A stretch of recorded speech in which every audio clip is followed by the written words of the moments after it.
ToonGrin.com. Since when do we have a door? Well, by the flames of my dark lord, it's Nero Angelo. Yeah. So the dumb one, he mentioned a check. No, I didn't. Why'd you respond to the dumb one? Then why the hell am I even here? You're reviewing a movie where a terminally ill kid has a pumpkin. Then there's the check. There's no check. Excellent. Now that we're all on the same page, this is Whyboy and Nero on Spooky Corner with the Halloween tree. I want some form of compensation for this. Nope.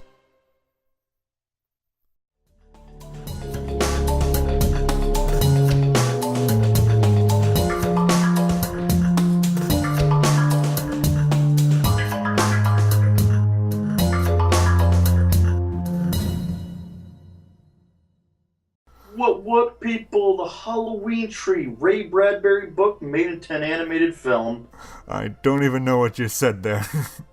Yeah, this is to get people all, perked up. It's a good movie, it's a surprisingly good movie considering 9 times out of 10 whenever you make a movie, especially when it's a direct-to-television flick, that's usually when even less consideration's given than the ones that are the big budget kind of projects. Yeah, really. It just lends itself to a lot of corner cutting and everything. But this one had a lot of production value to it, a lot of great voice acting, and just a lot of imagination put into it. A lot of that too comes from the original novel itself by Ray Bradbury. The book is it's a very cool blend of intellectual, because it's giving you the history of different forms of Halloween throughout the time zones of different eras in which how Halloween is celebrated, while at the same time it's not heavy-handed with its information, but it's still very energetic, it's very bombastic, it's very lively. It's something that I've always liked, the idea of a project of any kind where it's it could have some level of intelligence to it, while at the same time it's still fun, it's still entertainment.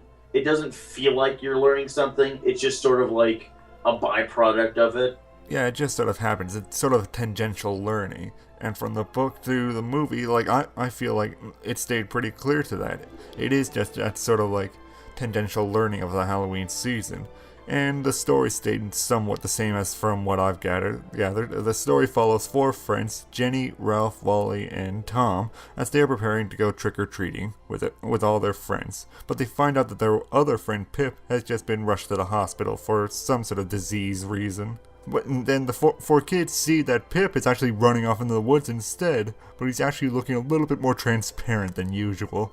As he runs off in the woods, they come across the house of Mr. Monshroud, voiced by the late Leonard Nimoy. It's heartbreaking that only a few months ago we could have just said voiced by Leonard Nimoy and not the late Leonard Nimoy. Yeah, it's really sad because Leonard Nimoy does a fantastic performance as Mr. Monshroud. Yeah, he just owns it so well. Charismatic, enigmatic, mysterious, but at the same time that his intent, it might seem malicious at first, but he's clearly there with a sense to help these kids understand. Yeah, just to understand the Halloween season. His first dialogue piece right here just encapsulates the character of Monshroud. Know why you're wearing bones, boy? Bah, didn't think so. And you? My friends call me... Why so dressed up in an ancient mummy's rags? Time's up. And you? The big one. Me, sir? Why a monster's face? And what about you, girl? Jenny. Why are you wearing a costume of a witch? No thoughts, eh? Oh, I'm wasting my breath. All dressed up for All Hallows Eve, but you don't know why, or what, or even from where. Pity. It just shows him how much he cares for the Halloween season, and he's always pissed off at these kids for not even knowing what their costumes represent to the whole season of Halloween. Yeah, and that's kind of cool because we've got to an era now where the holiday itself has become kind of dilapidated with the way, because it's so marketed at this point. Instead of being creative or scary for Halloween, we have costumes that are either just really fucking stupid, like dressing up as toilet seats or something, because that's a thing.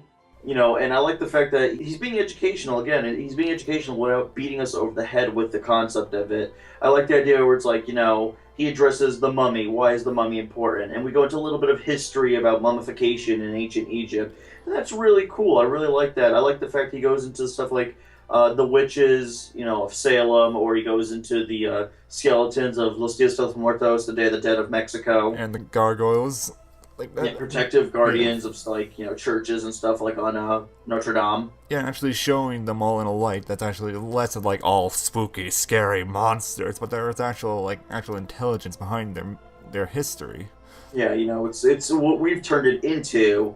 A lot of it is that we've just degenerated it to the point where it's like, yeah, it's just monster stuff. When in actuality, there's like a rich history behind a majority of this concept. And that's really cool that, Ray Bradbury had wrote something that, again, intelligent, intellectual, while at the same time, it's still fun because what kid wouldn't love the idea of meeting this magical guy that's going to take you on a trip through, like, time and space? Yeah, and all just to help out their friend who's after this pumpkin.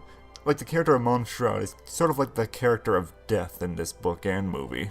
Yeah, I mean, that's what I grasp from it. I love the fact the movie is leaving it completely up to interpretation. It's not saying, oh, he is death incarnate, but the way that the movie handles it, you get a feeling that he is death itself, but the movie isn't going to flat out just tell you, so it's up to your interpretation. He might just be some kind of warlock or wizard, or he might actually, in fact, be death personified. Yeah, we don't know, and to be really honest, I don't really care what it is, because he's such a great character. I don't really need to know all about him. I just need to know, what his, intentions are with it. And he has really, sort of noble intentions, just basically teach these kids, and basically just, this is a business of life and death. He wants this pumpkin because he made a deal with Pip. Again, so, the thing about the movie is this genuine ingenuity and brilliance behind it, that it gives you enough information that you'll be entertained, you'll be pulled in, but it retains some of the information hidden away to give you that air of mystery, which is kind of like what the Halloween season sort of is. It's a holiday that is wrapped in mystery and wonder and delight, and this has that childhood feeling of delight to it. Yeah, exactly. And I was thinking, we would talk about Monshroud, but what about the 4 kids and all that? Well, I think it's really cool because in the original book, there were 8 characters. There were 8 boys that were traveling on this trip. And I like the fact that in the movie, they cut it down to only 4 people because 8 characters is way too many to get invested. Too many, yeah. And on top of that, they were all boys, which is a little weird because it's like, what, girls don't celebrate Halloween? Halloween's a boys' club. Right? So I like the fact that we had Jenny, Ralph, Wally, and Tom, and that there was only 4 of them. They each had distinct personalities. I believe their leader was Tom. He was the one that was the skeleton. Yep, Tom's the leader. Wally, I'll say, he's the fat one. We have Ralph, who's basically the nerdy one with the glasses, and Jenny's the girl character. Even though I'm boiling them down, there is actual sort of depth to them. Yeah, they have quirks and stuff. Yeah, when they have their moments with Pip, there's actual sort of emotion behind them. You get to see a little window into their relationship that actually makes you feel for them. Again, the brilliance about narrowing it down, and I know some people might complain. I did read an article, actually, before we started recording, where someone said the movie was shit. Boo. And they were like, it's shit, they took out half the characters. And it's like, well, we're making a movie, we don't have as much time.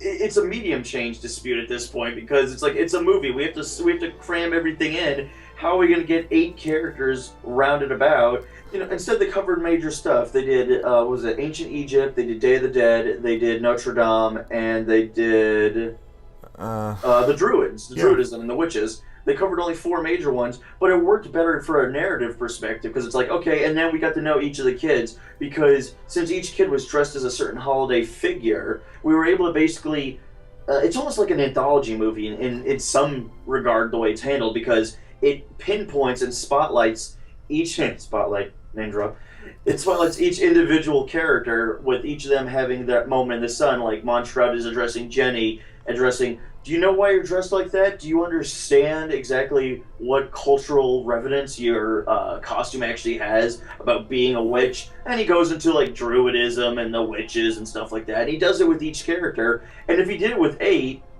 you would have been fucking bored. It's oh god, this is just teaching me stuff now. I want to have a magical Halloween adventure where we ride a kite that's made out of monsters' faces.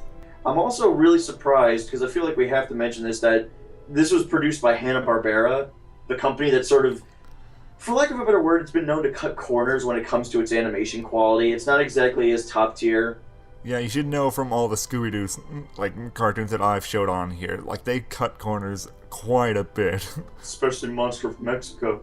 Hanna-Barbera animation-wise actually really stepped up for this film in particular because it's a feature-length animated film, but I believe it was direct-to-TV on Cartoon Network. Yeah. You don't expect it to be all that well animated or all that well put together because, again, like you said, it opens up like a Pandora's box of cutting corners. But there was actually a lot of scenes that actually showed this animation a lot of experimentation.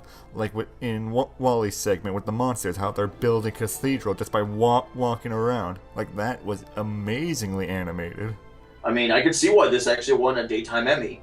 That's, and that's impressive in and of itself that an animated film for television in 1993 won a Daytime Emmy. Yeah, that's great, and it just shows that animation can be as well received as any sort of live action sort of thing. Oh yeah, and that's the thing. This was very well handled. I really thought it was very well executed. Voice acting was good. I mean, the kids were all good. I'm not gonna talk down to the kids or anything, but I feel like Leonard Nimoy flat out just stole the show. Yeah, he's Leonard Nimoy though. If just comparing any of them, it's just not fair. Right, I mean, it's not even because it's it's freaking Spock.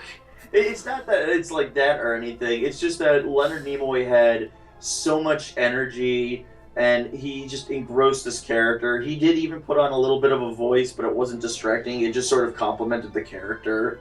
Yeah, exactly. And on top of that, they had Ray Bradbury narrate the movie. So when you have the guy who wrote the book narrating the movie based on his book, that's pretty freaking awesome. It'd be like if Dr. Seuss started narrating, his stuff if he wasn't dead, or most of the live-action movies weren't crap, yeah. But yet, The Halloween Tree is a Halloween classic, and if you get a chance this year, definitely check it out. Yeah, I mean, guys, it's out on DVD. Even pick up the book. It's a short story, so, I mean, it's only 160 pages. You can knock that out in a day. Book or movie, this is definitely a Halloween classic.